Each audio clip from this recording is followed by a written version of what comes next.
السلام علیکم ورحمۃ اللہ وبرکاتہ۔ الحمد للہ رب العالمین والصلاة والسلام علی نبینا محمد وعلی آلہ وصحبہ اجمعین۔ فاعوذ باللہ من الشیطان الرجیم، بسم اللہ الرحمن الرحیم۔ الذين ينفقون أموالهم في سبيل الله ثم لا يتبعون ما أنفقوا منا ولا أذى لهم أجرهم عند ربهم ولا خوف عليهم ولا هم يحزنون قول معروف ومغفرة خير من صدقة يتبعها أذى والله غني حليم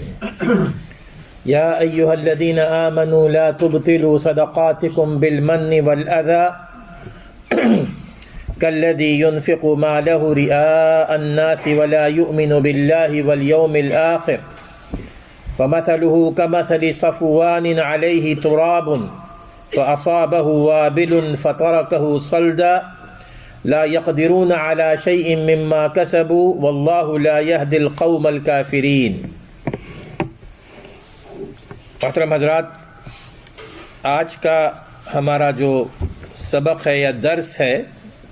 یہ پچھلے درس کا ہی تسلسل ہے، اور آج کا جو موضوع ہے وہ آج کے ہمارے ایک بھائی نے جو اعلان کیا ہے اسی سے ملتا جلتا ہے کہ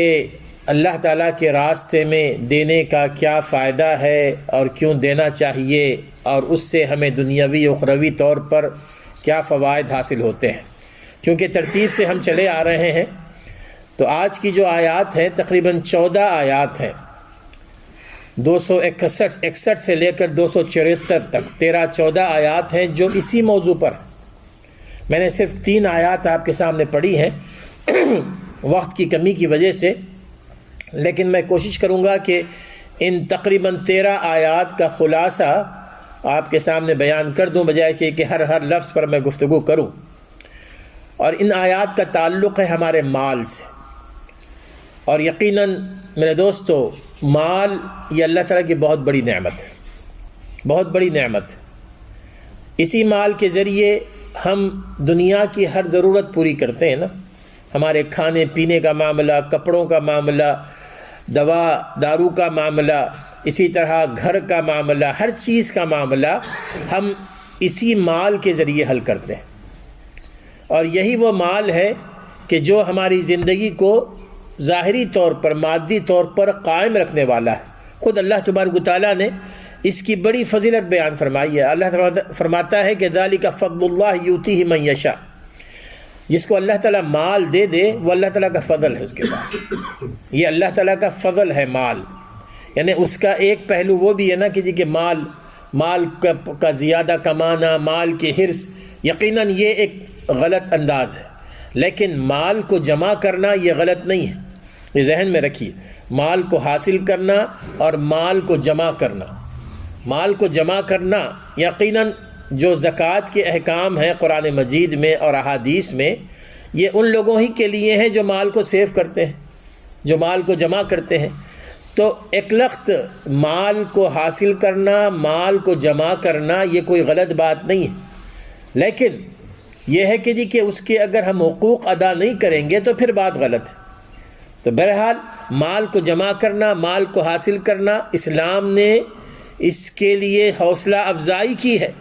رسول اکرم صلی اللہ علیہ وسلم فرماتے ہیں نعم المال الصالح للرجل الصالح، جو اچھا حلال مال کتنا ہی اچھا ہے اس بندے کے لیے جو نیک، اس بندے کے لیے جو نیک ہے، مال اس کے لیے سب سے اچھا ہے۔ اور اسی طرح قارون جو مشہور شخص گزرا ہے پھر موسیٰ علیہ السلام کے زمانے میں، اس کو وہ چونکہ کافی گھمنڈی تھا، کافی بہت بڑا مالدار آدمی تھا، اور اپنے مال کے ذریعے وہ اپنے غرور کا اظہار کرتا تھا اور اللہ کے بندوں پر ظلم کرتا تھا۔ تو اس کو کچھ وہاں کے نیک بندوں نے نصیحت کی، اور اس نصیحت میں انہوں نے اس کو یہ بھی کہا کہ وَلَا تَنْسَ نَصِيبَكَ مِنَ الدُّنْيَا، دنیا میں تم کو جینا ہے، دنیا میں تم کو رہنا ہے، اور جینے کے لیے، رہنے کے لیے تمہیں جتنے مال کی ضرورت ہے اس کو نہ بھولو، تم وہ مال اپنے پاس رکھو، وہ مال کماؤ اور مال کو استعمال کرو۔ اور اسی طرح رسول اکرم صلی اللہ علیہ وسلم کی معروف دعا ہے جس میں آپ فرماتے ہیں کہ اللہم انی اعوذ بک من الکفر والفقر، اللہم انی اعوذ بک من الکفر والفقر واعوذ بک من عذاب النار۔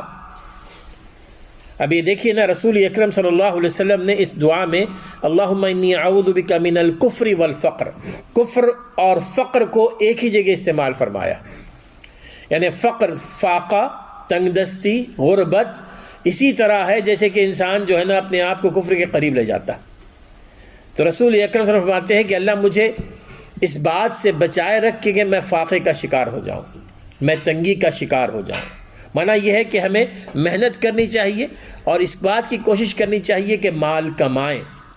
لیکن جو مال ہم کماتے ہیں میرے دوستو، جس طرح کئی ایک چیزوں کے حقوق ہیں، ان میں سے مال کے بھی کچھ حقوق ہیں،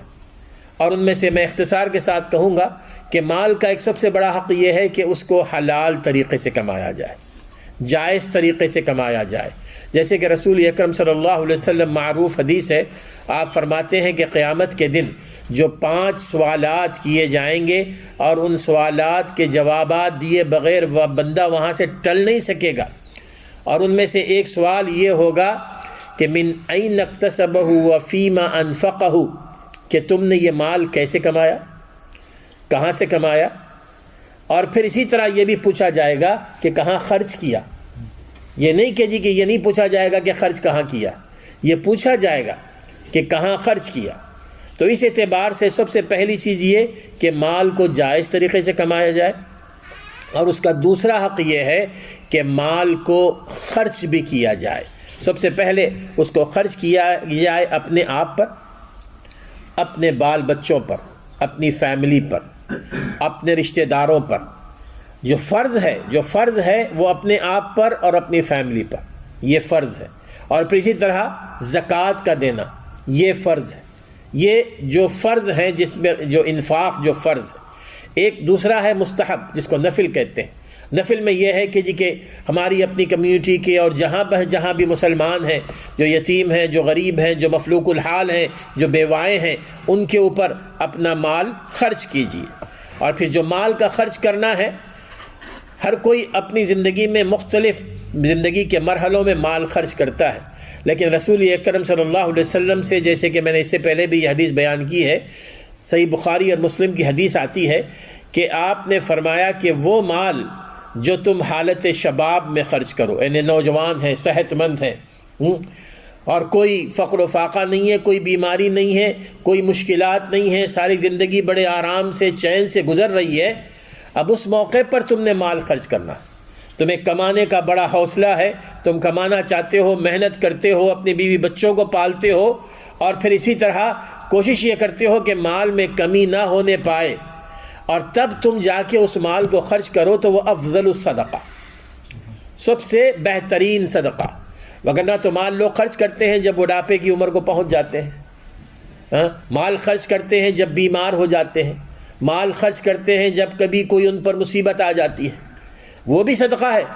اللہ تعالیٰ اس کو قبول فرمائے گا، لیکن افضل الصدقہ یہ ہے کہ آپ کو کوئی مشکل پیش نہ آ رہی ہو، پرابلم نہ ہو، نوجوان ہیں، صحت مند ہیں، ہر قسم کی ساری سہولتیں موجود ہیں، تب ہم اللہ تعالیٰ کے راستے میں مال خرچ کرتے ہیں۔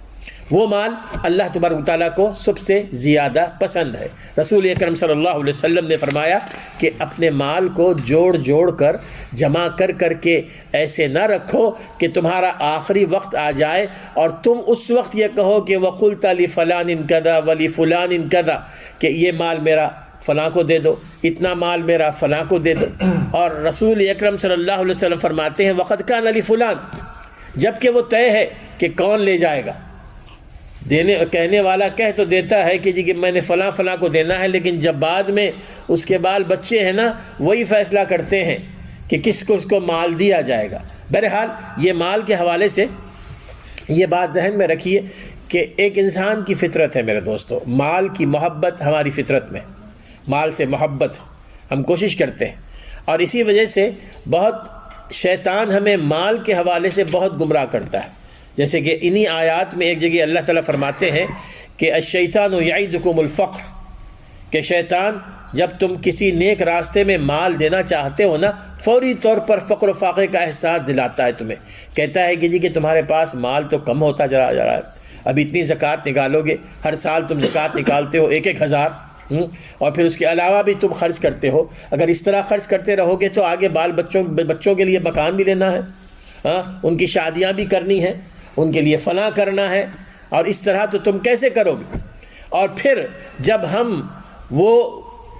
اس بات کا بھی حکم دیتا ہے کہ تم فحشاء میں مال کو خرچ کرو، یعنی ایسے کاموں میں جو اللہ تعالیٰ کو ناپسند ہیں، جو گناہوں کے کام ہیں، اور اس موقع پر اگر شادی بیاہ شروع ہو جائے آپ دیکھیں گے جی کہ ہمارا خزانہ کھل جاتا ہے وہاں پر، ہم کہتے ہیں کہ جی کہ اتنا عالیشان ہال ہونا چاہیے، اتنی عالیشان گاڑیاں ہونی چاہیے، اتنے عالیشان ڈریس ہونے چاہیے، کہتے ہیں کہ جی کہ اس میں آپ فکر نہ کریں، خرچ کریں، یہ میری بیٹی کی شادی، میں چاہتا ہوں کہ اس میں اچھا خاصا خرچ کیا جائے، یہ شیطان کی طرف سے ہوتا ہے۔ لیکن جب اللہ کے راستے میں دینا ہے تو ہم گن کے دیتے ہیں نا کہ جی 5 پاؤنڈ دینا ہے، کہیں 10 پاؤنڈ نہ نکل جائیں، یہ اس کا ہم بڑا خیال رکھتے ہیں، یہ شیطان کی طرف سے ہوتا ہے میرے تو۔ جبکہ مال کو خرچ کرنا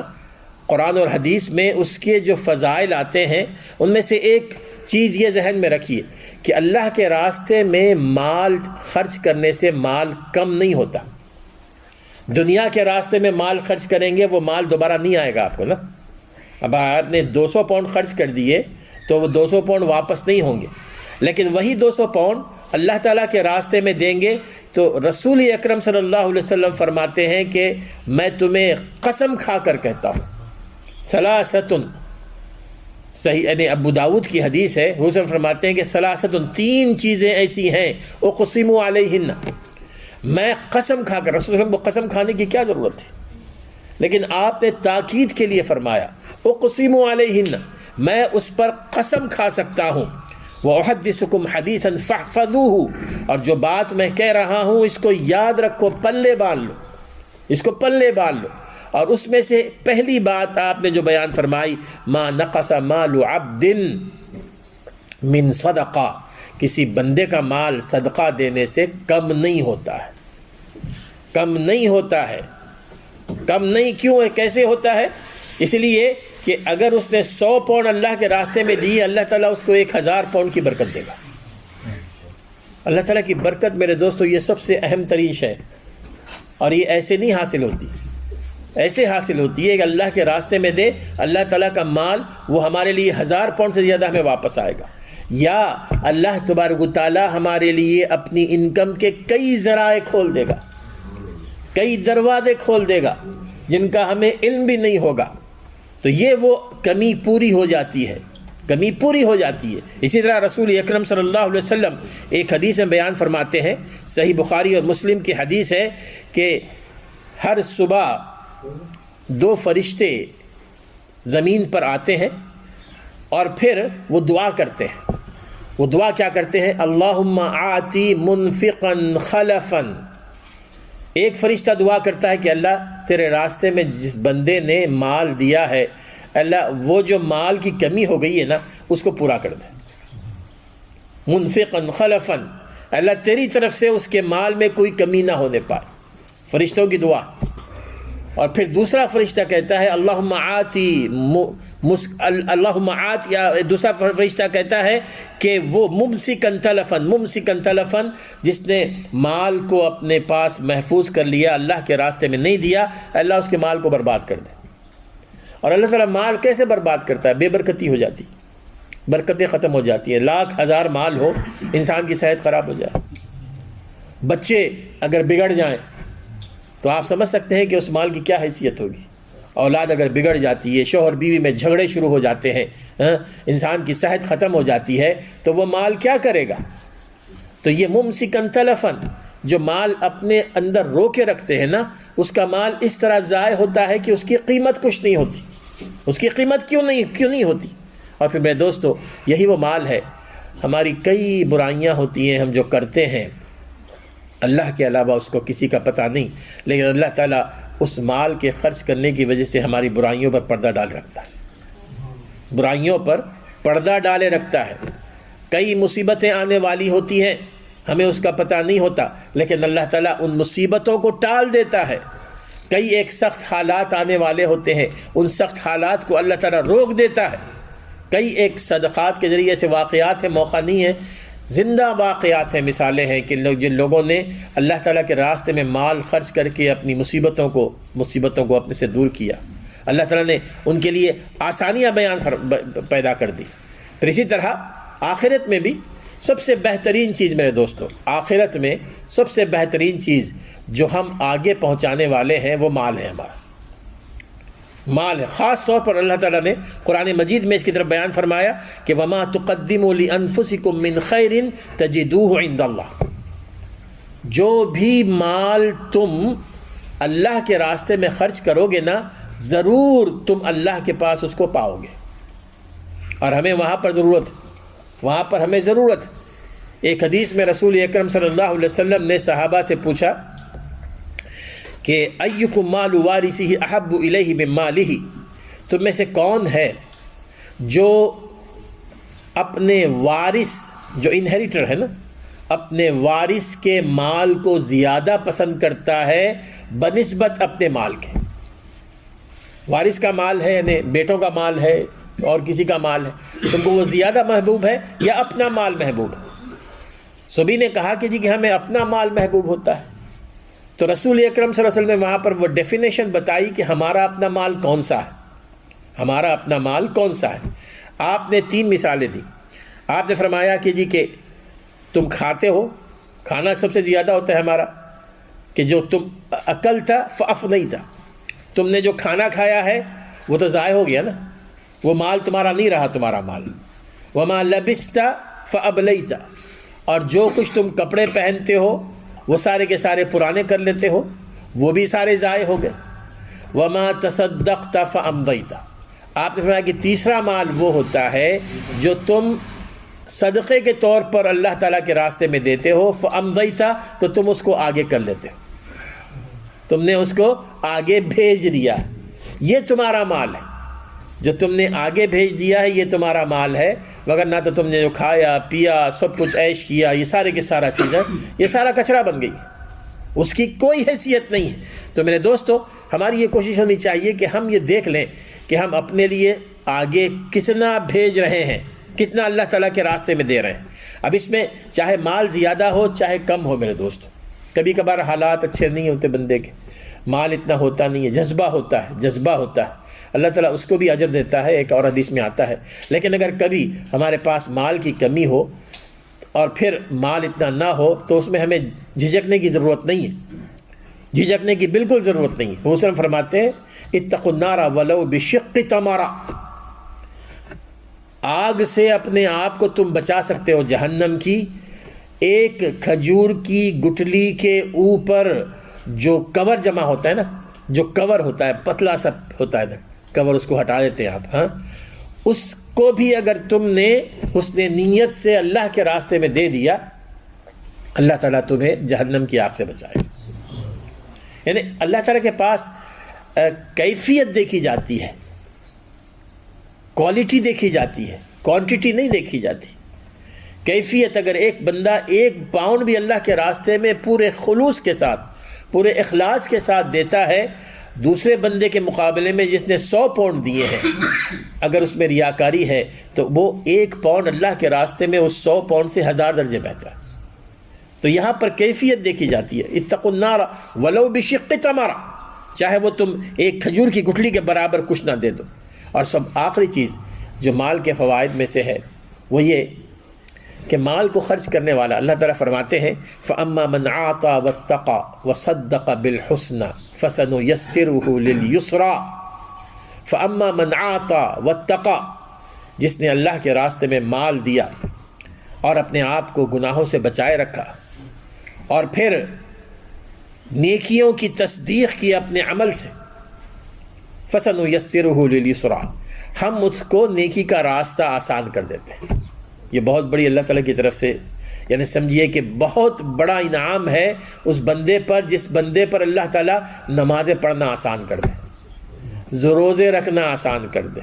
تہجد پڑھنا آسان کر دے، نوافل کی ادائیگی آسان کر دے، اب آپ دیکھیں کتنے ایسے ہمارے مسلمان ہیں، بڑی مشکل ہوتی ہے ان کو نماز پڑھنے میں، بڑے مختلف بہانے آ جاتے ہیں، مختلف عوارض آ جاتے ہیں، مختلف رکاوٹیں آتی ہیں، لیکن وہ بندہ جس کے لیے کوئی مشکل نہ ہو، 5 وقت کی نماز پابندی سے اپنے وقت پر وہ پڑھ رہا ہے، اس کو کوئی مشکل نہیں ہے، اللہ کے راستے میں دے رہا ہے، صدقات اور نوافل کی ادائیگی سب کچھ ہو رہی ہے، تو یہ ہوتی ہے اس سے فَأَمَّا مَنْ عَاتَى وَاتَّقَى وَصَدَّقَ بِالْحُسْنَى فَسَنُيَسِّرُهُ لِلْيُسْرَى، اس کو اللہ تبارک و تعالیٰ نیکی کے راستے اس کے لیے آسان فرما دیتے ہیں، آسان فرما دیتے ہیں۔ آپ تجربہ کر کے دیکھیے کہ جب ہم اللہ تعالیٰ کے راستے میں، یعنی صرف سال میں 1 دفعہ نہیں، زکوٰۃ ہی نہیں بلکہ صدقات جب کبھی ہو، 2 پاؤنڈ 5 پاؤنڈ 10 پاؤنڈ ہمارے نکلتے رہنے چاہیے، نکلتے رہنے چاہیے۔ حضرت حسن رضی اللہ تعالیٰ عنہ کے بارے میں آتا ہے، ان کے پاس لوگ لا کے دیتے تھے مال، لوگ لا کے دیتے تھے، آپ ان کے لیے بھی دیتے تھے، اور کچھ کسی بھی نیت سے جو مالدار لوگ ہوتے تھے،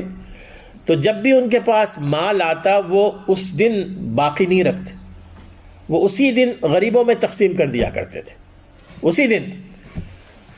بعض ان کے لوگوں نے ان سے کہا، جو عقیدت مند ان کے ساتھ بیٹھے رہتے تھے، کہ شیخ آپ یہ کیا کر رہے ہیں، آپ اپنے پاس کچھ نہیں رکھتے، آپ اپنے لیے بھی کچھ جمع کر کے رکھیے، اس طرح جو بھی آ رہا ہے آپ آگے بڑھاتے جا رہے ہیں۔ تو انہوں نے کہا کہ جی کہ دیکھیں، یہ ایک پائپ لائن ہے میرے پاس، اللہ تعالیٰ کی طرف سے اس پائپ لائن میں مال آ رہا ہے، اور پھر اس پائپ لائن کو اگر میں وہاں بند کر دوں نا تو وہاں سے بھی بند ہو جائے گا، اگر اس کو میں نے کھلا رکھا اللہ تعالیٰ کی طرف سے مال آتا رہے گا، آتا رہے گا، اگر میں نے بند کر دیا وہاں سے تو وہاں سے بلاک ہو جائے گا۔ اس طرح اللہ تبارک و تعالیٰ مال خرچ کرنے والوں کے لیے مال کے راستے آسان کر دیتا، کہیں نہ کہیں سے اللہ تعالیٰ ہمارے ذہن میں نہیں ہوتا میرے دوستو، اللہ تعالیٰ وہاں سے دیتا ہے۔ تو بہرحال یہ مال کے فوائد ہیں خرچ کرنے کے، لیکن اس کے کچھ آداب بھی ہیں۔ یہ ساری میں جو باتیں کر رہا ہوں، یہ جو 13 آیات ہیں نا، ان کی روشنی میں میں کر رہا ہوں، وہ ساری آیات میں نے نہیں پڑھی ہیں، اس کے کچھ آداب بھی ہیں، یا اس کو کہیے کہ جی کہ کچھ آفات بھی ہیں۔ وہ یہ کہ سب سے پہلا سبق مال کے خرچ کرنے میں یہ ہے کہ جب ہم مال خرچ کریں کسی بھی شکل میں، جس کے ساتھ ہم مدد کرتے ہیں نا، جس کو ہم دیتے ہیں، اس پر کسی بھی قسم کا احسان نہ جتائیں، کسی بھی قسم کا احسان، ایسی کوئی گفتگو اس سے نہ کریں کہ جس سے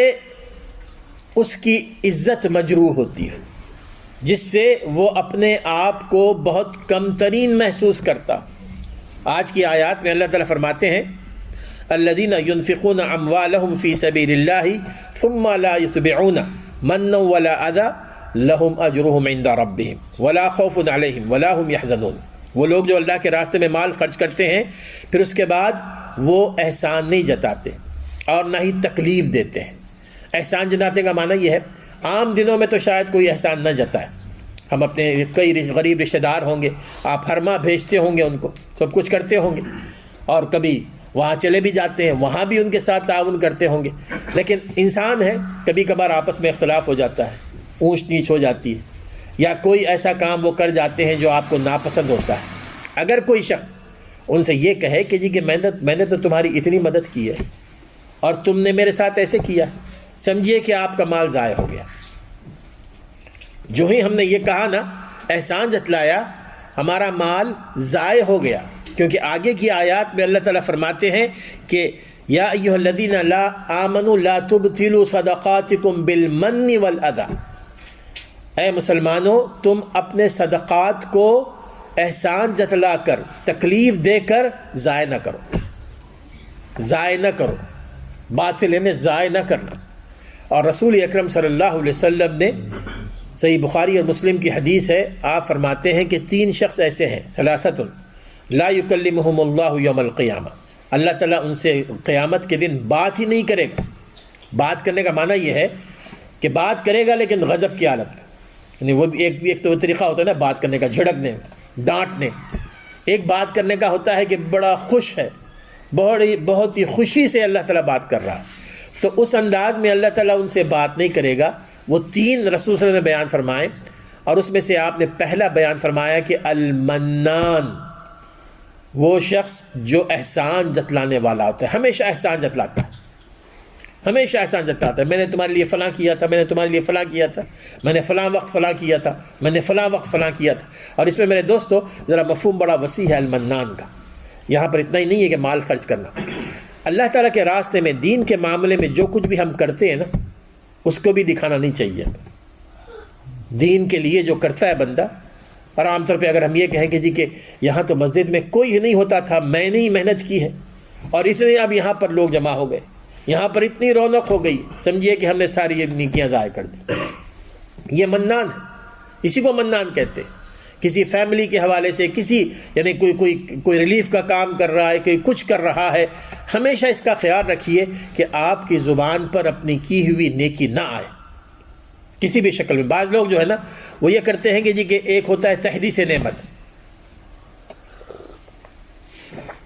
آپ کو شاید تحدیث نعمت ایک لفظ ہے، تھوڑا سا سخت مشکل، یہ سورۃ الضحیٰ سے لیا گیا. وَأَمَّا بِنِعْمَةِ رَبِّكَ فَحَدِّثْ،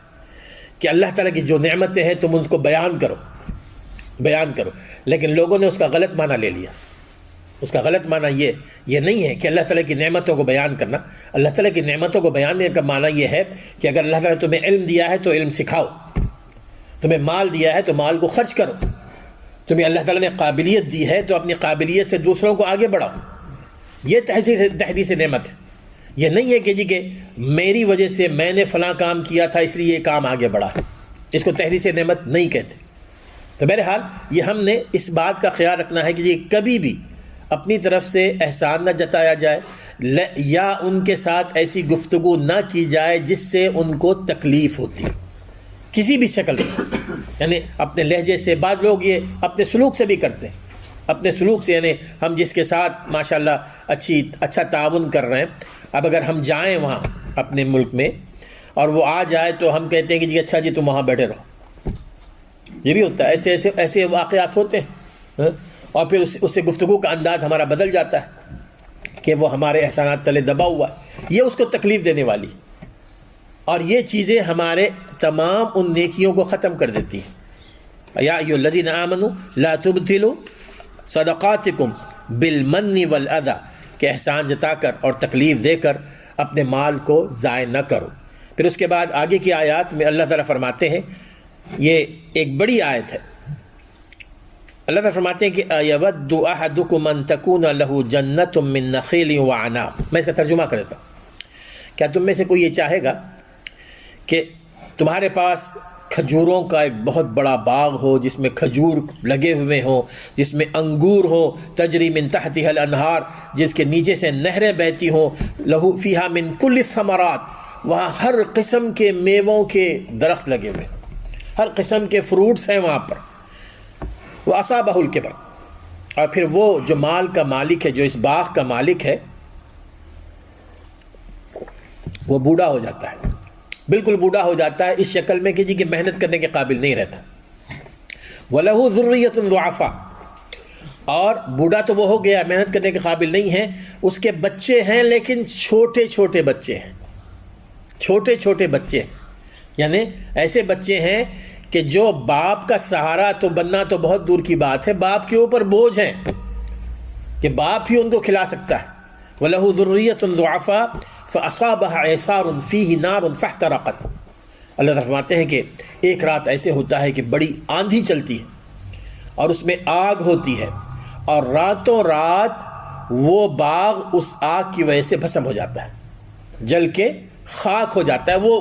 واحد اس کی آمدنی کا ذریعہ ہے. نار فاحترقت، یعنی وہ اپنی ساری زندگی کی محنت اور مشقت سے اس نے وہ باغ بنایا، اس پہ پوری محنت کی. اب اس کے بعد وہ باغ اس کی آمدنی کا ذریعہ بن گیا. اب وہ اس عمر کو پہنچ چکا ہے جہاں پر مزید محنت مشقت نہیں کر سکتا، اور اس کے پاس جو بچے ہیں وہ بھی اس کے لیے کوئی مددگار نہیں بن سکتے. اب ایسے موقع پر اس کا سارے کا سارا باغ جل گیا تو اس کے پچھتاوے کا کیا عالم ہوگا؟ آپ اندازہ کر سکتے ہیں کہ اس کے پچھتاوے کا کیا عالم ہوگا، کس قدر وہ پچھتائے گا. كَذَلِكَ يُبَيِّنُ اللَّهُ لَكُمْ آيَاتِهِ لَكُمُ الْآيَاتِ لَعَلَّكُمْ تَتَفَكَّرُونَ. اللہ تعالیٰ فرماتے ہیں اسی طرح ہم تمہیں نشانیاں بتاتے ہیں اپنی، تاکہ تم سوچو اس آیت کے حوالے سے 2 تفسیریں آتی ہیں. ان میں سے ایک تفسیر یہ ہے کہ جو بندہ ساری عبادتیں کرتا ہے اس میں مال کا خرچ کرنا بھی ہے، مال خرچ کرتا ہے، نمازیں پڑھتا ہے، حج کرتا ہے، زکوٰۃ دیتا ہے، سب کچھ کرتا ہے، لیکن اس میں ایک بیماری آ گئی ہے، ریاکاری. بہت بڑی بیماری ہے وہ شرک، ریاکاری. یعنی ہر موقع پر کوئی بھی موقع ہاتھ سے جانے نہیں دیتا کہ نہ بتائے کہ جی کہ میں نے اتنے حج کیے، میں نے اتنے عمرے کیے، میں تو بڑا تہجد گزار ہوں، پچھلے 10 سال سے تہجد پڑھ رہا ہوں. اسی طرح میں نے فلاں فلاں جگہ فلاں فلاں کو مال دیا ہے، میرے مال کی وجہ سے فلاں کی شادیاں ہوئی ہیں. اب وہ ان موقعوں کو پوری طرح استعمال کرتا ہے. اور ہمارے پاس آج کل ایک ٹرینڈ چل پڑا ہے بہت ہی انتہائی گھناؤنا، وہ یہ کہ جب کوئی بندے جاتے ہیں اور ان کو جو بیچارے غریب ہیں، پردہ پوش خواتین ہیں، وہاں پر کچھ ان کو دیتے ہوئے وہاں پر فوٹو سیشن ہوتا ہے. یعنی میرے دوستو یہ سب سے بڑی یعنی تکلیف دہ بات ہے، بالمن والاذی. یعنی یہ سب سے بڑی تکلیف دہ بات ہے کہ ہم لوگوں کے سامنے بتاتے ہیں کہ جی کہ یہ فقیر ہے، یہ غریب ہے، یہ مفلوق الحال ہے اور میں اس کے ساتھ تعاون کر رہا ہوں. یہ انتہائی گھناؤنی چیز ہے. تو یہ چیز یقیناً اب اگر کوئی شخص یہ کرتا ہے تو یہ سب سے بڑا ریاکار ہے. تو اللہ تعالیٰ فرماتے ہیں کہ ریاکار جو نمازیں پڑھتا ہے، روزے رکھتا ہے، زکوٰۃ دیتا ہے، صدقات دیتا ہے، قیامت کے دن جب اللہ تعالیٰ کے حضور جا کر کھڑا ہوگا اس کا ہاتھ خالی ہوگا، اس کی ساری نیکیاں بھسم ہو جائیں گی، جل جائیں گی اس طرح جس طرح اس کا باغ جلا ہے. اور پھر وہاں اس کو سب سے زیادہ ضرورت ہوگی نیک اعمال کی. اب وہ موقع وہاں پر نہیں ہوگا کہ مزید نیک اعمال کرے ہو، اور کوئی اس کے بچے بھی اس کو نیکیاں اپنی طرف سے نہیں دیں گے. وہاں جن کو بڑا چاہتا تھا، کوئی بچہ بیٹا آ کے نہیں دیکھا کہ جی کہ ڈیڈی ٹھیک ہے میری نیکیاں آپ لے لیں. بیوی آ کے یہ نہیں کہی کہ ٹھیک ہے میری طرف سے آپ لے لیں، کوئی نہیں دے گا نا.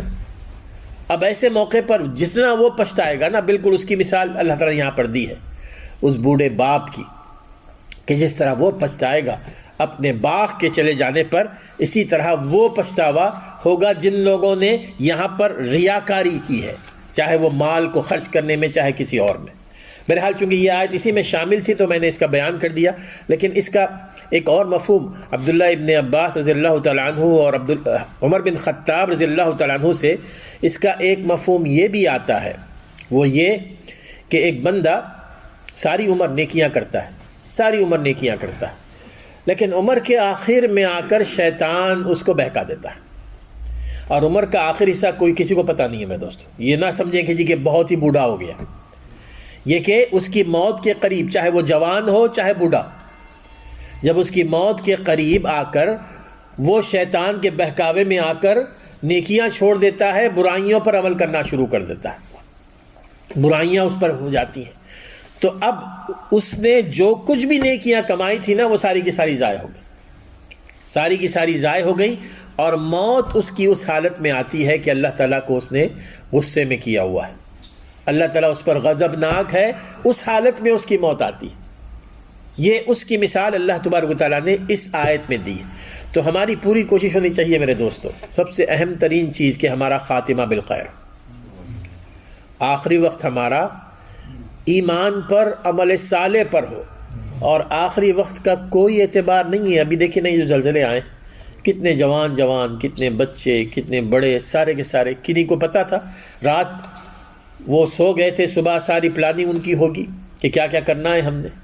1 منٹ نہیں لگا اس میں، فیو سیکنڈز میں سب کچھ ختم ہو گیا. یعنی حقیقت میں میرے دوستو دنیا کی یہ قیمت ہے، دنیا کی یہ قیمت ہے. ہم اپنی ساری عمر لگاتے ہیں دنیا کو جمانے میں نا، اس کی یہ قیمت ہے کہ آدھے سیکنڈ میں اللہ تعالیٰ اس کو ختم کر دیتا ہے، سب کچھ ختم ہو جاتا ہے، کچھ نہیں رہتا. ہمیں اس پر غور کرنا چاہیے، اس پر غور نہ کرنا چاہیے کہ جی کہ میں نے جو مال کمایا ہے، جو کچھ کمایا ہے، اس کو آخرت میں کیسے لے جا سکتا ہوں، کیسے لے جا سکتا ہوں. ہم ہماری پرائرٹیز جو ہے نا اس کو تھوڑا سے چینج کرنے کی ضرورت ہے، ترجیحات ہماری نا اس حوالے سے. اللہ تعالیٰ کی طرف سے یقیناً یہ جو زلزلہ آیا میرے دوستو، بہرحال مومن کے لیے ایک آزمائش بھی ہوتی ہے. جو فاجر ہیں ان کے لیے تنبیہ ہوتی ہے، ان کے لیے وارننگ ہوتی ہے، اور جو غیر مسلم ہیں ان کے لیے تو عذاب ہوتا ہے. تو یہ مومن کے لیے ایک آزمائش ہوتی ہے، مومن کے لیے،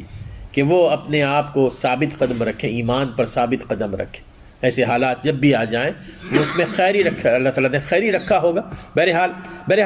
اس میں یہ کہ آخری وقت ہمیں کوشش کرنی چاہیے کہ ہمارا آخری وقت، حضرت یوسف علیہ السلام اور دیگر انبیاء ہمیشہ دعا کیا کرتے تھے، ہم نے بھی وہ دعا کرنی چاہیے کہ اللہ توفنی مسلما والحقنی بالصالحین. توفنی مسلما، حضرت یوسف علیہ السلام کی دعا، اللہ جب میری موت آئے تو مجھے حالت اسلام میں آئے، میری موت آئے تو حالت ایمان میں آئے. والحقنی بالصالحین، اور مجھے آخرت میں نیک لوگوں کے ساتھ اٹھا. برے لوگوں کے ساتھ بھی اٹھائے جائیں گے نا بہت سارے لوگ، یہاں پر ہم جن کے ساتھ اٹھتے بیٹھتے ہیں وہاں پر بھی ان کے ساتھ ہی اٹھائے جائیں گے. اگر ہمارا اٹھنا بیٹھنا یہاں پر نیک لوگوں کے ساتھ ہے میرے دوستو، آخرت میں بھی ہم نیک لوگوں کے ساتھ ہوں گے. توفنی مسلما والحقنی بالصالحین. اور انبیاء یہ کہا کرتے توفنا مع الابرار، کہ اللہ ہمیں نیک لوگوں کے ساتھ اس دنیا سے لے چل، جب ہماری موت آئے تو نیک لوگوں کے ساتھ آئے. ایک حدیث میں حضور فرماتے ہیں کہ اذا اراد اللہ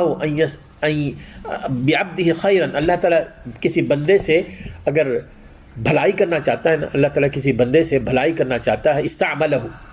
اس کو استعمال کرتا ہے. صحابہ نے پوچھا کہ کس طرح استعمال کرتا ہے؟ تو رسول اکرم صلی اللہ علیہ وسلم نے فرمایا کہ اللہ تعالیٰ اس کو یوفقہ لعمل صالح قبل موتہ، اب اس کی موت سے پہلے نیک عمل کی توفیق دے دیتا ہے. اس کی موت سے پہلے نیک عمل کی اس کو توفیق ہو جاتی. اور موت سے پہلے کا جو لمحہ ہے ہمیں کسی کو پتہ نہیں. جب بھی ہمیں نیک عمل کی توفیق ہو جائے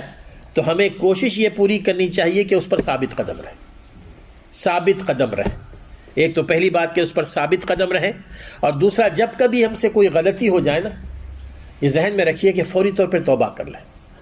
اس کو جمع کرتے نہ رہیں اپنے گناہوں کو کہ جی کہ ٹھیک ہے رمضان آ رہا ہے اس میں توبہ کر لوں گا اللہ تعالیٰ سے. نہیں، جو ہی اس کو فوری طور پر صاف کر لیں، یعنی اپنے ریکارڈ سے ختم کر لیں اس کو، کہ جو ہی ہم سے کوئی غلطی ہو جائے اللہ کے حوالے سے، بندوں کے حوالے سے،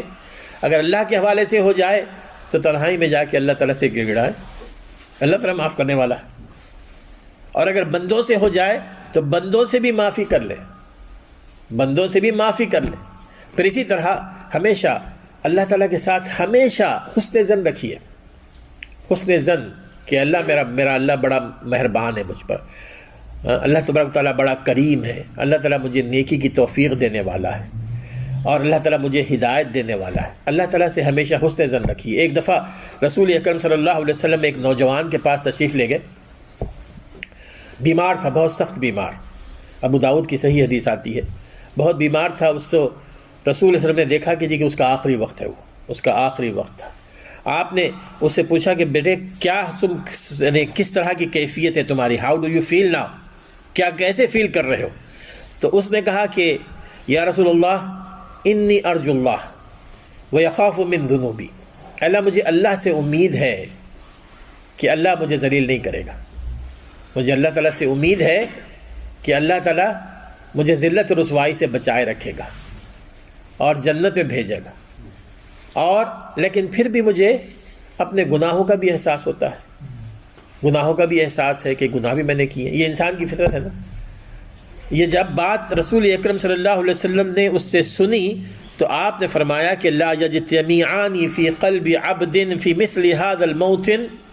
کہ اس موقع پر جس بندے کے دل کی یہ کیفیت ہو، یہ سوچ ہو کہ اللہ تعالیٰ کے ساتھ وہ نیک گمان رکھتا ہے، نیک سوچ رکھتا ہے، لیکن پھر بھی اپنے گناہوں سے ڈرتا بھی رہتا ہے. اگر یہ دونوں چیزیں کسی بندے کے اندر آ جائیں اس کے آخری وقت میں، اس کے آخری وقت میں، تو پھر الا آتاہ اللہ ما یرجو، اللہ تعالیٰ ضرور اس کو وہ دیں گے جس کی وہ امید رکھتا ہے. جس طرح اللہ تعالیٰ سے اس نے امید رکھی ہے نا، اللہ تعالیٰ اسی طرح اس کو دیں گے. اس لیے حسن ظن رکھنا چاہیے اللہ تعالیٰ سے ہمیشہ. یہ نہیں رکھنا چاہیے کہ بعض لوگوں کو آپ نے دیکھا ہوگا جب بوڑھے آتے ہیں جی کہ میں نے تو ساری زندگی گناہوں میں گزاری ہے، اللہ تعالیٰ مجھے کہاں معاف کرے گا. نہیں، یہ بہت ہی غلط بات ہے، یہ بہت ہی غلط بات ہے. اللہ تعالیٰ سے ہمیشہ حسن ظن رکھیے، اور آخری وقت میں خاص طور پر. اور پھر اسی طرح حضور نے فرمایا کہ وَأَمِنَهُ مِمَّا يَخَافُ، نہ صرف اللہ تعالیٰ اس کی امیدیں پوری کرے گا بلکہ جس بات کا اس کو اندیشہ ہے، جس بات سے ڈر رہا ہے گناہوں سے، اللہ تعالیٰ اس کو اس سے محفوظ کر دے گا، اس سے محفوظ کر دے گا۔ تو یہ جو چیزیں آخری وقت میں نہیں، ہمیشہ ہونی چاہیے ہمارے ساتھ، ہمیشہ ہمیشہ اللہ تعالیٰ کے ساتھ حسن ظن، اور دوسرا اپنے گناہوں کا خوف۔ یہ نہیں کہ جی کہ بالکل اطمینان سے بیٹھ جائیں کہ اللہ تعالیٰ غفور الرحیم ہے، معاف کر دے گا، نہیں، اپنے گناہوں کا خوف یہ ہمیں توبہ کی طرف لے جاتا ہے، ہمیں برائیوں سے بچاتا ہے۔ تو بہرحال یہ جو آیت ہے اس میں اللہ تعالیٰ نے یہی بات بیان فرمائی۔ پھر آخری جو چیز ہے وہ یہ کہ اللہ نے فرمایا کہ یا ایھا الذین آمنوا انفقوا من طیبات ما کسبتم ومما اخرجنا لکم من الارض ولا تیمموا الخبیث منہ تنفقون ولستم بآخذیہ۔ میں مختصر سی آیت پڑھ رہا ہوں، یہ اسی انہی آیات میں سے ایک آیت ہے کہ یا ایھا الذین آمنوا انفقوا من طیبات ما کسبتم، اللہ کے راستے میں خرچ کرو اے مسلمانوں، لیکن خرچ کرو وہی مال جو تم نے حلال طریقے سے کمایا ہے، حلال طریقے سے، جائز طریقے سے، اس میں کوئی ڈاؤٹ فل نہیں ہونا چاہیے، کوئی شبہ نہیں، کیونکہ حضور نے فرمایا کہ جی کہ ان اللہ طیب لا یقبل الا طیبا، اللہ تعالیٰ تو پاکیزہ ہے، پاکیزہ ہے، وہ گندی چیز کو کیسے پسند کرے گا؟ جو حرام مال ہے وہ گندگی ہے، تو اللہ تعالیٰ گندگی کیسے پسند کرے گا؟ اور ہمیں خود احساس ہونا چاہیے میں اللہ تعالیٰ کے ہاں گندگی کو بھیج رہا ہوں، یہ تو اللہ تعالیٰ کے غضب کو دعوت دینے والی ہے نا بات۔ ہم نے طیبات بھیجنے ہیں، پاک اور صاف چیزیں بھیجنے ہیں، حلال اور پاکیزہ چیزیں۔ عام طور پہ ہمارے یہاں یہ ہوتا ہے نا کہ جی کہ بہت سارا مال غیر یعنی ناجائز طریقے سے مختلف طریقوں سے کماتے ہیں، ذہن میں یہ بات بیٹھی ہوئی کہ جی کہ میں حج اور عمرہ کر لوں گا تو اللہ تعالیٰ جو ہے نا مجھے معاف کر دے گا۔ یہ بات بالکل غلط ہے میرے دوست، اس طرح کچھ نہیں ہوتا۔ یا مسجد میں دے دوں گا، یہ بھی بات۔ اور پھر اللہ تبارک و تعالیٰ نے اس میں یہ بات بھی بیان فرمائی کہ وہ وَلَا تَيَمَّمُوا الْخَبِيثَ مِنْهُ تُنْفِقُونَ، جو تم خرچ کرتے ہو، جو بھی راستے میں دیتے ہو نا، تو اچھا مال دو، ردی مال نہیں، ردی مال نہیں، گندا سا مال نہیں۔ یعنی اگر کوئی آپ نے کپڑے دینے ہیں، یا جیسے اب بہت ساری چیزوں کی ضرورت ہے ہمارے مسلمان بھائیوں کو، چاہے بلینکٹس ہوں، چاہے کوئی چیزیں ہوں، اس میں سے یہ نہیں کہ جی کہ جو ہماری ضرورت کی چیزیں نہیں ہیں۔ اب بعض لوگ کبھی کبھار فون کرتے ہیں، کوئی ایک صاحب نے فون کیا کہ جی کہ میرے پاس وہ واشنگ مشین رکھی ہوئی ہے تو پلیز کسی کو کہیں مسجد والوں کو کہ آ کے اٹھا کے لے جائے۔ میں نے ان سے پوچھا کہ کیوں، کام نہیں کری ہے؟ نہیں کام تو کرتی رہتی ہے تھوڑا سا، لیکن بہرحال تو پھر مجھے ہنسی آ گئی کہ جو چیز ختم ہو چکی ہے اب اس کو وہ کہہ رہے ہیں کہ جی کہ مسجد والے آ کے اٹھا کے لے جائیں۔ یہ سوچ ہے ہماری اس قدر۔ تو ہونی چاہیے کہ اللہ تعالیٰ کے راستے میں جو بھی دینا بڑی عمدہ چیز دیں، جتنی عمدہ چیز دیں گے اتنا ہی عمدہ اجر ملے گا۔ لیکن اس کا معنی یہ نہیں ہے کہ جیسے آج کل ہمیشہ یہ معمول ہے نا کہ یہاں پر جو ہمارے یوزڈ کپڑے ہوتے ہیں، تو اس کا معنی یہ نہیں کہ جی کہ آپ وہ کپڑے نہ دیں، یقیناً بجائے اس کے کہ ان کو آپ ضائع کر دیں، کہیں پھینک دیں، اس سے بہتر یہ ہے کہ چلے ٹھیک ہے آپ پھینک نہیں رہے، لیکن یہ جو غریب ہیں، جو مفلوق الحال ہیں، ان کے لیے ٹھیک ہے، لیکن ایسی جگہوں پر دیں کہ جن لوگوں سے آپ کو پوری طرح اعتبار ہے کہ جی کہ وہ صحیح جگہوں پر وہ خرچ کریں گے۔ تو بہرحال اس میں یہ جو آخری چیز تھی وہ یہی کہ اللہ تعالیٰ کے راستے میں جو بھی دینا ہے حلال طریقے سے دینا ہے، اور کوشش یہ کریں کہ کوئی چیز جو ردی ہو وہ نہ دیں۔ اور آخری پوائنٹ یہ اللہ تعالیٰ فرماتے ہیں کہ ان تبدوا الصدقات فنعما ہی وان تخفوها وتؤتوها الفقراء فهو خیر لکم۔ اللہ تعالیٰ کے راستے میں مال خرچ کرنے کے دو طریقے ہیں۔ ایک طریقہ یہ ہے کہ آپ کھلم کھلا خرچ کریں لوگوں کے سامنے، دوسرا طریقہ یہ ہے کہ آپ کو لوگوں کو پتہ بھی نہ چلے آپ خرچ کریں۔ پہلے طریقے کے بارے میں اللہ تعالیٰ فرماتے ہیں فنعما ہی ان تبدوا الصدقات، اگر تم صدقات کھلے عام دو تو ٹھیک ہے، اچھی بات ہے۔ وَإِن تُخْفُوهَا وَتُؤْتُوهَا الْفُقَرَاءَ فَهُوَ خَيْرٌ لَكُمْ، اور اگر تم نے چھپا کے فقراء کو وہ مال دیا یہ تمہارے حق میں بہتر ہے، یہ تمہارے حق میں بہتر ہے۔ تو معنی یہ ہے کہ یہ ٹھیک ہے، جائز ہے، اجازت ہے کہ جی کہ اگر آپ کھلے طور پر دینا چاہتے ہیں یا چھپے طور پر دینا چاہتے ہیں۔ اس میں علماء نے مختلف چیزیں اس میں بیان فرمائی ہیں، اس میں سے یہ ہے کہ کوشش یہ کریں کہ جی کہ خفیہ طور پر دیں، اس لیے کہ اس کی زیادہ فضیلت آئی ہے۔ جیسے کہ وہ 7 آدمی جن کو اللہ تعالیٰ اپنے عرش کے سائے میں جگہ دیں گے نا، ان میں سے ایک شخص وہ بھی ہے وَرَجُلٌ تَصَدَّقَ بِصَدَقَةٍ فَأَخْفَاهَا، کہ ایک بندہ اس میں وہ بھی ہوگا جس کو اللہ تعالیٰ اپنے عرش کے سائے میں جگہ دے گا کہ اس نے صدقہ دیا اور اس کو اتنا چھپایا حتی لا تعلم شمالہ حتی لا تعلم شمالہ مما تنفق یمینہ، اتنا اس نے چھپا کر دیا کہ اپنے دائیں ہاتھ سے وہ دیتا ہے اور اس کے بائیں ہاتھ کو پتہ نہیں ہے کتنا دیا، بائیں ہاتھ کو پتہ نہیں ہے کتنا دیا، یعنی اپنے آپ سے بھی چھپائے، اپنی بیوی سے چھپائے، اپنے بچوں سے چھپائے۔ لیکن اس میں ایک اور چیز ہے، آپ ظاہر کر کے بھی دے سکتے ہیں، ظاہر کر کے اپنے بچوں کے سامنے دیں تاکہ ان کی انکریجمنٹ ہو، ان کو سکھایا جائے، ان کی تربیت کی جائے۔ اسی طرح اگر کہیں عام اعلان ہوتا ہے کہ جی اتنے 1000 پاؤنڈ کی، اتنے 100 پاؤنڈ کی ضرورت ہے، وہاں پر کوئی دے نہیں رہا ہے، اگر آپ اٹھ کے کہہ دیں کہ جی کہ میری طرف سے 500 پاؤنڈ لکھ دیں اور نیت آپ کی یہ ہے کہ میرے کہنے کی وجہ سے دوسرے لوگ دینا شروع کر دیں، ریاکاری نہ ہو